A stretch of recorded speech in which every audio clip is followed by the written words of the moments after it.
سب سے پیشتر زمانے کے امام حاضر امام آل نبی اولاد علی نور مولانا شاہ کریم الحسینی حاضر امام پر عشق و محبت کے ساتھ بلند آواز میں صلوات پڑھیں۔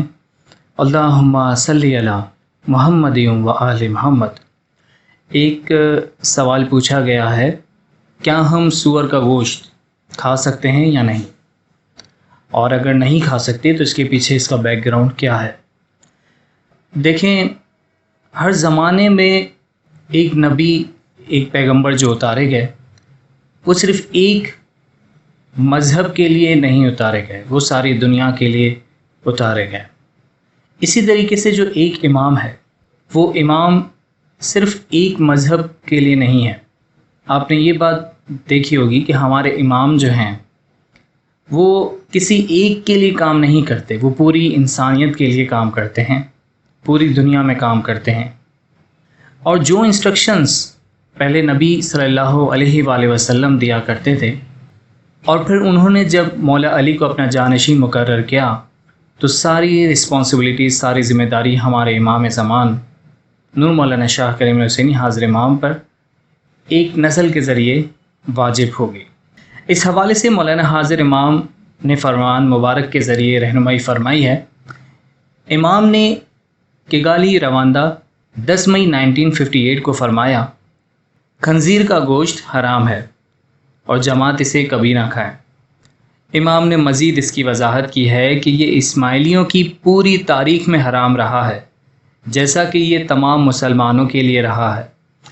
امام نے مزید فرمایا، سور کا گوشت یعنی کہ خنزیر کا گوشت کھانے سے انسان کے اندر حیوانی خصوصیات پیدا ہوتی ہیں، یعنی حیوانیات پیدا ہوتی ہے۔ یہ سمجھنا ضروری ہے کہ یہ گوشت کھانے سے انسان کے اندر کیسے حیوانیات کی خصوصیات پیدا ہوتی ہیں۔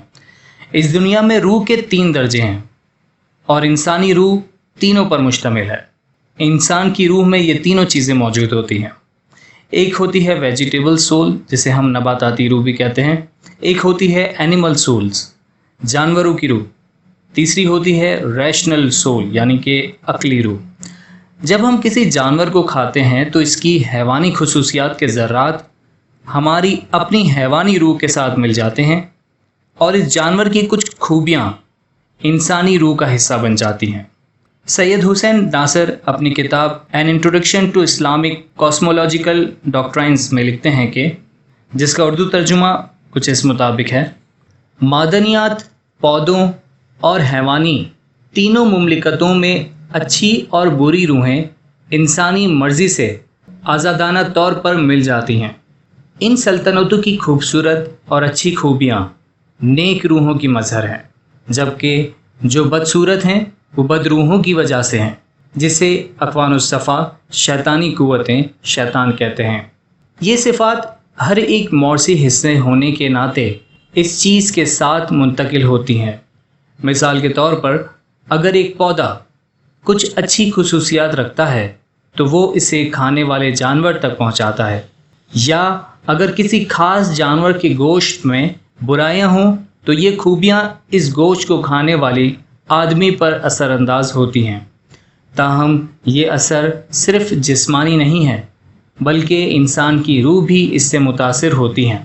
اخوان کے اس نظریے سے اسلام اور یہودیت جیسے مختلف مذاہب میں موجود غذائی معانتوں کی وجہ اخذ کی جا سکتی ہے، جن میں سے ہر ایک طبقہ انسانیت کی روح اور نفسیاتی معیشت کے مطابق ہے۔ امام شاہ غریب مرزا پیر پندیات جوان مردی میں بیان کرتے ہیں، ترجمہ: اگر آپ کا جسم اپنے عناصر میں توازن کی حالت برقرار رکھے گا تو وہ بیماری سے پاک رہے گا، ورنہ اس کی حالت خراب ہو جائے گی۔ اسے پھر نامناسب غذاؤں سے پرہیز کرنا چاہیے۔ اس طرح وہ یہ اندازہ لگا سکتا ہے کہ اگر کوئی زیادتی سے پرہیز کرے اور ہر چیز میں ایک صحیح پیمانہ رکھتا ہے، اس سے کسی بھی طرف انحراف نہیں کرتا، اور اگر وہ اپنے اخلاق کو پاک کرتا ہے، جب بھی اسے اپنے اندر وحشیوں اور درندوں کی خصوصیات معلوم ہوتی ہیں تو وہ انسانی خصوصیات کو حاصل کرتا ہے اور اپنے آپ کو پاک کرتا ہے۔